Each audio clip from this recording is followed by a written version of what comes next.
Bom, e aqui estamos para dar continuidade ao estudo do Livro dos Espíritos.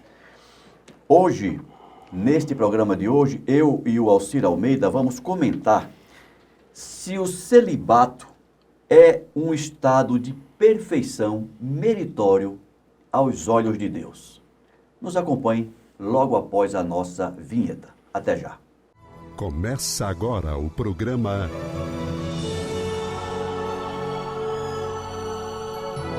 O Livro dos Espíritos em Nossa Vida. Almeida, e aqui estamos para mais um programa. Seja bem-vindo. Obrigado, Ricardo Honório. Muito obrigado a cada um de vocês que nos acompanham pelas mídias sociais da comunhão. E hoje a gente vai conversar sobre celibato. Celibato voluntário, celibato imposto, celibato do que se trata. E vamos começar por isso, Almeida. Vamos! Na questão 698, o Kardec pergunta se o celibato voluntário é um estado de perfeição meritório aos olhos de Deus. E alguém pode estar se perguntando, Almeida, o que é celibato? Pois é, né? O que é ser celibatário? Celibatário é aquele ser humano, né? Vamos colocar assim, que, por motivos diversos, não realiza comunhão sexual, né? Durante a sua existência. Abdica da prática sexual. Você veja que a palavra abdicar já implica num voluntarismo, né? Por isso que eu não quis falar nisso. É aquele que não realiza. É porque eu estou me referindo ao voluntário. Ah, não, Né? tá. Porque o Kardec Não, mas fala é de que você celibato perguntou o que é voluntário, né? celibato. Celibato é tá não certo. realizar. Não, tá certo. Né? É não ter a união sexual em sua existência. Tá certo.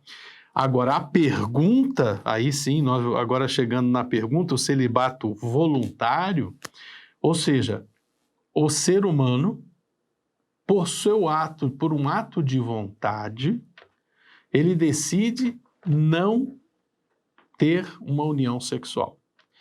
E aí tem mais uma pergunta que cabe. Por que a pessoa está fazendo isso?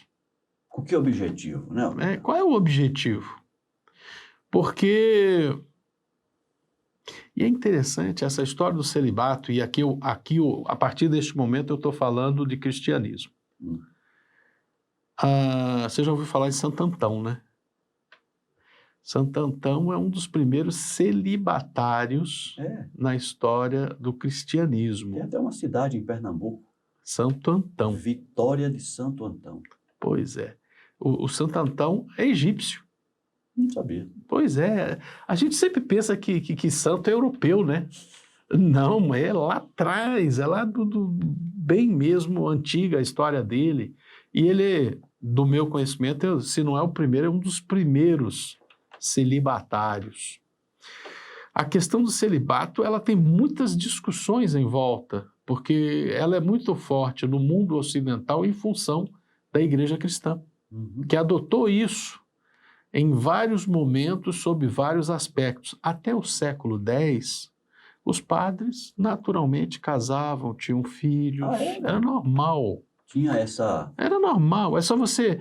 Pedro era casado, Filipe era casado, É verdade. eles tinham filhos, Mateus, todos tinham família, né? Então o cristianismo começou a ser implantado no século IV, e era normal como diz outro, os diáconos, os bispos, serem casados e terem filhos. Era uma situação extremamente normal. Aí, por volta do século X, é que começou essa história do voto de celibato. Ou seja, é uma coisa voluntária. Não vamos entrar na discussão de por que a Igreja Cristã adotou esse procedimento. Claro. Mas, modernamente, a gente só fala do padre nas freiras, né? Que aí começaram as freiras também a serem celibatárias. As mulheres também serem celibatárias. E aí também tem outra discussão. Não vamos entrar nessa discussão. Nós vamos falar o seguinte: o que leva a pessoa a ser celibatária? É um ato de vontade? É um voto. Então é ato de voluntário. Mas é voluntário mesmo? Ou foi obrigado? Ah, não, eu quero ser padre, mas eu não quero ser celibatário. É uma discussão profunda e não nos cabe discutir aqui. Claro. E é interessante, o que move uma pessoa a ser celibatária?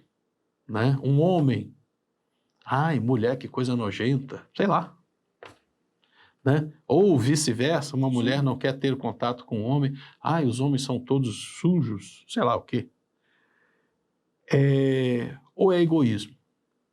Quer se bastar a si mesmo? Essas são as grandes discussões.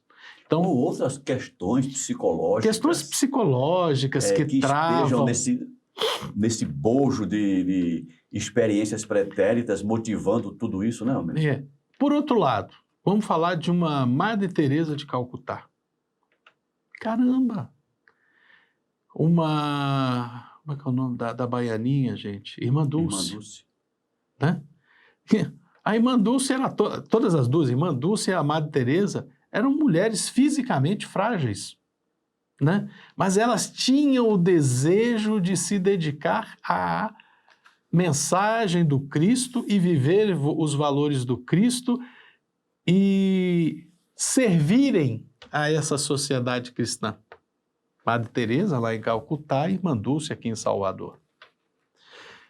É uma coisa nobilíssima, né? Uhum. Então, eu gostaria de resumir essa questão o seguinte, depende do o que move a pessoa.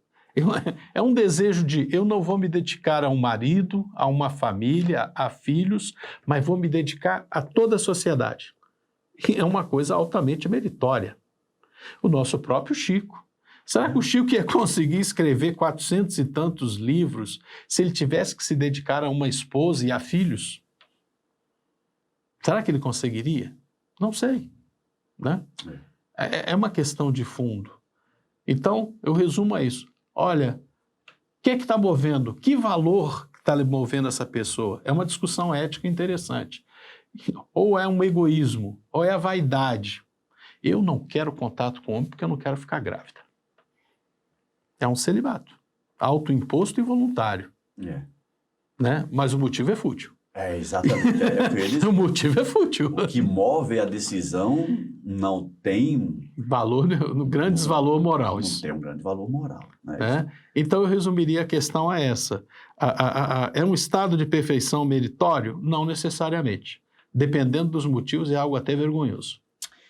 E aí a resposta diz exatamente isso, Almeida. Você já acabou de reler a questão, e a resposta diz que não é meritório aos olhos de Deus. E os que vivem assim por egoísmo desagradam a Deus e enganam a todo mundo, inclusive a si mesmo. Inclusive a si mesmo.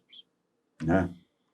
Tem um livro aqui, Almeida, foi o primeiro livro espírita que eu li, que trata dessa questão. Eu tinha 19 anos de idade quando li Memórias do Padre Germano. Ah, sim, Memórias do Padre Germano, né? Soler. Amália Domingos Soler. Amália Soler. E o livro trata... E só para... como os outros vendedores de livro, tem 3 editoras aí para vocês escolherem. E na Livraria da Comunhão Espírita... Temos todos. Tem todos, tem exatamente. Todos. Mas aquele livro ele é muito importante porque ele trata dessa questão também. Também. Entre outras coisas, né?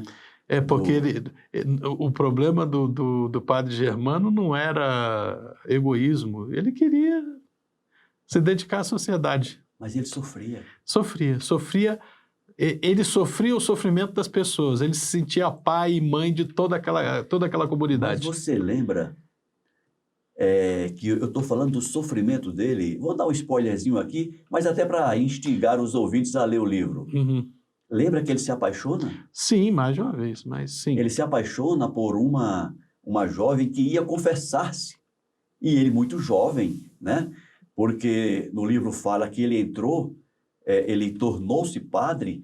Não exatamente de forma voluntária. Exatamente. Ele não tinha o desejo, ele foi por necessidade.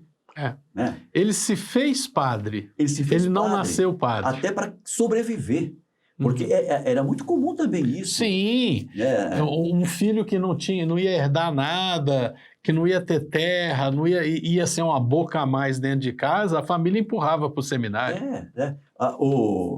Depois empurrava para os quartéis, né? Sim. Vai para o exército, vai, pelo menos era uma boca menos dentro de casa. E foi assim que o padre Germano chegou lá, né? Uhum. Mas vocês vão ler no livro, vocês vão ler o livro e vão ver que o compromisso dele com o compromisso assumido, né? Com o voto. Com o voto que ele assumiu, né? Prendeu ele naquele compromisso. E é um exemplo. E ele chora realmente, ó, eu não posso ser companheiro dessa menina tão maravilhosa. Porque e os dois choram. Já dei spoiler. O livro é muito emocionante. Ele é profundamente. E trata dessas questões, né? Do celibato imposto. Imposto por quem quer que seja. Pode ser imposto por terceiros ou autoimposto. Uhum. Né? Mas que não é um celibato voluntário, não é um Chico Xavier, não é uma Irmã Dulce, não é uma Madre Teresa e outros exemplos. E é por isso que eu digo, ele não queria, mas se fez. Exatamente. Ele se construiu padre, ele se construiu celibatário, embora inicialmente não fosse o sonho dele. Exato. Mas o que nós precisamos enaltecer aqui é que o objetivo que moveu o padre Germano, mesmo não sendo um celibato voluntário, foi extremamente valoroso. Oxe. Porque era um compromisso que na sua consciência ele tinha assumido com Deus e com Jesus na condução daquela missão que ele havia assumido. Então, leiam o livro que vocês vão ver que o livro é muito bom. Almeida. Foi um dos meus livros de 21. Foi? Foi. Muito bom aquele livro. Questão 699, Almeida. Dá tempo? Dá tempo.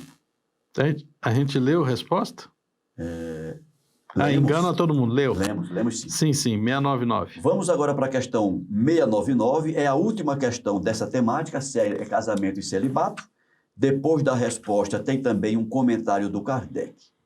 Então vamos lá. O celibato não é, da parte de certas pessoas, um sacrifício com o objetivo de se devotar mais inteiramente ao serviço da humanidade? Pois é. Existem celibatos e celibatos, né?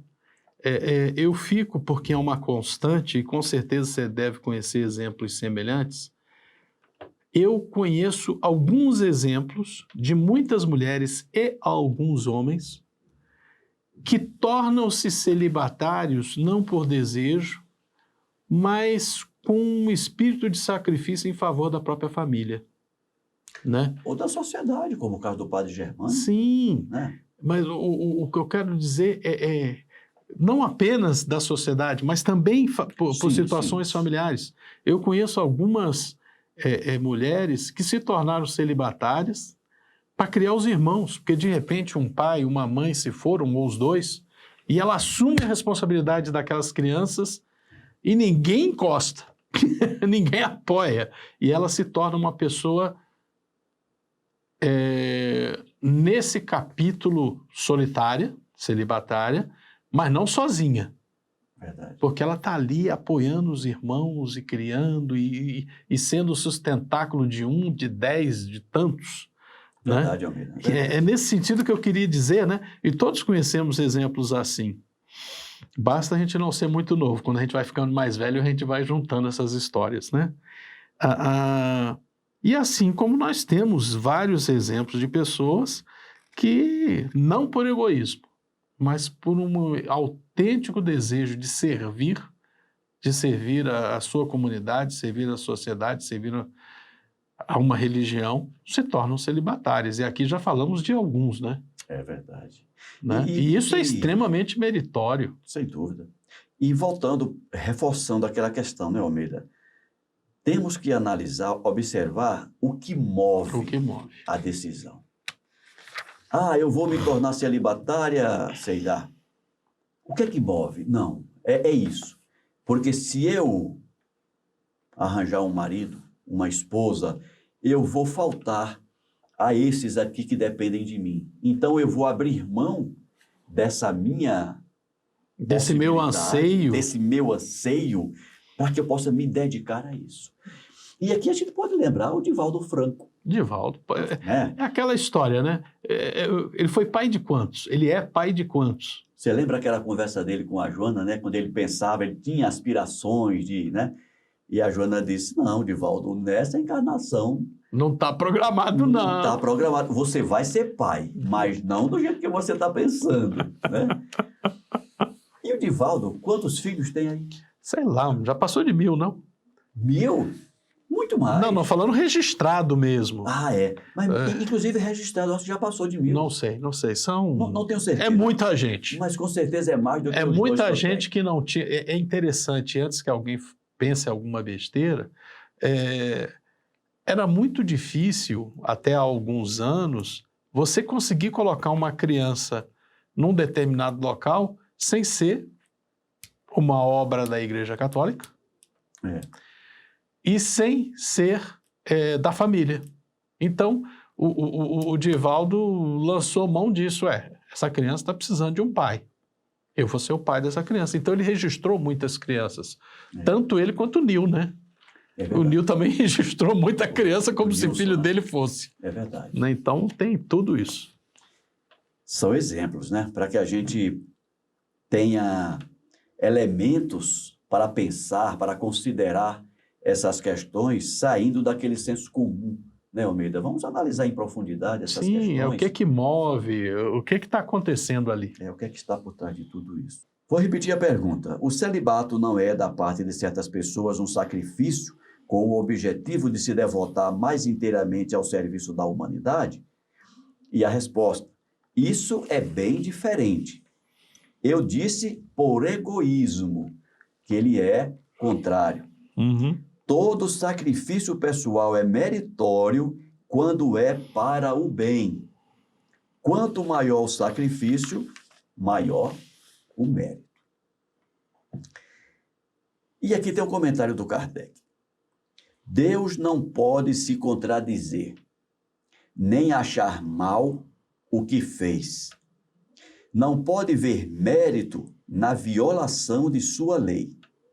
Mas, se o celibato, por si mesmo, não é um estado meritório, o mesmo não ocorre quando constitui, pela renúncia às alegrias da família, um sacrifício feito em proveito da humanidade. Todo sacrifício pessoal, com o objetivo do bem e sem dissimulação do egoísmo, eleva o homem acima de sua condição material. Está dito, Almeida? Está muito bem dito. Então, encerramos aqui a temática casamento e celibato. E ainda temos tempinho para falar de poligamia. E como ainda temos um tempo, vamos iniciar aqui a temática poligamia, Almeida. Questão 700. A igualdade numérica que mais ou menos existe entre os sexos é um índice de proporção segundo o qual eles devem estar unidos? A pergunta do Kardec. Considerando que é mais ou menos meio a meio para homens e mulheres, isso significa que deve haver uma união ali entre uma metade e a outra, né? Entre um homem e uma mulher. E uma mulher? Sim. É isso? O que você quer comentar comentando o que é poligamia? Olha,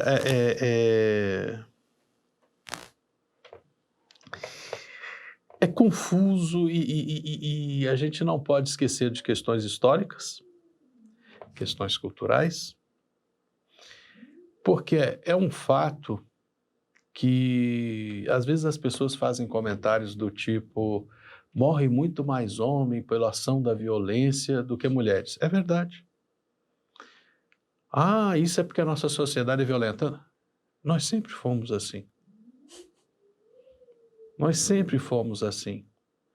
Quando, lá atrás, nós éramos caçadores-coletores e brigávamos por um campo, quem morria mais eram os homens. E o grupo sobrevivente ficava com as mulheres. Quando você tem, na própria Bíblia, a questão de que se um homem morre e não deixa filho, o irmão daquele homem que morreu deve se deitar com a viúva, e os filhos que surgirão daí serão filhos do morto e não filhos do vivo. Isso está lá em Levítico, gente, pode ler. É uma formulação social para corrigir um desequilíbrio local eventual. Mas, como bem colocado aqui por Kardec na pergunta, existe uma proporcionalidade natural, né? Inclusive, biologicamente, sempre nasce um pouquinho mais de homem do que mulher. Não sei se tu sabe dessa história. Uhum. Estatisticamente, sempre nasce um pouquinho mais de homem do que mulher, porque o homem morre mais, biologicamente. O sexo masculino, ele é mais frágil do que o feminino. Incrível, né? Nós homens, nascemos para gastarmos mais energia e morrermos mais rápido. A mulher gasta mais lentamente e é mais estável. Devemos manter isso que você disse, ele é mais frágil ou ele é mais exposto? Ele é mais frágil. O homem não, o sexo masculino não chega bem à velhice. É interessante. Quando você vê isso é biologia, não estamos falando de outra coisa, não. O homem nasce, ele é mais forte, ele é mais vigoroso, ele gasta mais oxigênio, ele tem as fibras musculares mais apropriadas ao impacto, à briga, à caça, à violência, né? Uhum. As fibras femininas são mais maleáveis, são mais flexíveis, o corpo da mulher é mais flexível, né? E é interessante que biologicamente nós ainda somos muito macacos. E é interessante por quê? Porque a fêmea mais velha, aquela que não mais reproduz, ela ensina a jovem a cuidar da cria. Isso nos primatas é uma realidade e nas nossas sociedades mais antigas é muito comum a avó ensinar a filha ou a nora a criar do neto. Isso é biológico. Isso aí tem uma fonte profunda. Mas tudo isso somado e subtraído, o Kardec tem muita razão quando fala de igualdade numérica, né? Nós nascemos mais ou menos um por um. Mas como nós vivemos, às vezes cria desequilíbrios. E essas sociedades, às vezes, aceitam a poligamia. Mas a nossa evolução conduz à relação um por um. Conduz a um casal ser um homem e uma mulher. Perfeito. Então, vamos à resposta. A resposta diz que sim, porque tudo tem um fim na natureza. Eu vou repetir a pergunta. A igualdade numérica que mais ou menos existe entre os sexos, ou seja, masculino, homens e mulheres, é o índice de proporção segundo a qual eles devem estar unidos? E a resposta, sim, porque tudo tem um fim na natureza. Sim. A gente esquece, às vezes, né, Almeida, que no processo reencarnatório tem alguém tomando conta disso. Oxi! Tem alguém tomando conta disso e dizendo, olha, gente, olha, vamos, meninos aqui, não, agora menina aqui, vamos manter esse equilíbrio. É interessante que às vezes a gente nem lembra do que a gente aprendeu nas aulas de genética. É verdade. O que define o sexo do ser que vem é o gameta masculino. E o gameta masculino se forma exatamente 50% masculino e 50% feminino. 50% é X, 50% é Y. Porque cada célula somática, quando ela é partida para formar o gameta, vai um X para um lado e um Y para o outro, porque só tem um par. Depois é que define, né? Depois define quando chega... No gameta já definiu o sexo. Uhum. O sexo que define é o gameta masculino, né? Então, se entrou um espermatozoidezinho X dentro do óvulo, vai nascer uma menina. Se entrou um espermatozoide Y no óvulo, vai nascer um menino. Não tem conversa. Então é 50-50. É verdade, Almeida. Às vezes a gente esquece das coisas. Almeida, mais uma questão. Mais umazinha. Qual das duas, a poligamia ou a monogamia, está mais conforme a lei natural? Olha, uma repetição, uma confirmação do Kardec. Sim, é aquilo que a gente estava conversando. Cara, Quando você é criança, você quer ter o ânimos e ânima. Você necessita. Energeticamente falando, você necessita. Caramba, quando você quer dividir a sua vida com alguém, você não divide metade. Eu vou dividir 20% para A, 20% para B. Não é assim. Não é assim que a coisa... Não é assim que a gente foi projetado. Né? Agora, existiram situações sociais na história humana que conduziram à poligamia. As guerras, a violência, né? O fato de que os homens se envolvem mais com a violência. Então quer dizer que se nós acabarmos, se não existisse guerra na sociedade, não é bem assim. Quando a gente estava lá, caçador-coletor, você morre mais brigando com a caça, né? Porque você pode estar caçando coelho. Vai ter uma hora que tu vai tropeçar e enfiar a cara numa pedra, né? Não tem como. E a pedra vai ganhar. E no combate a pedra ganha. Né? Entre a tua testa e a pedra, quem vai partir é a tua cabeça. Então é aquela história. E a poligamia é uma realidade social, portanto, humana. É uma criação humana, não é uma criação natural. Natural é realmente esse desejo de partilhar com um ou uma pessoa ou ser humano a sua vida. É o exemplo do gameta, né? Meio a meio. É meio a meio.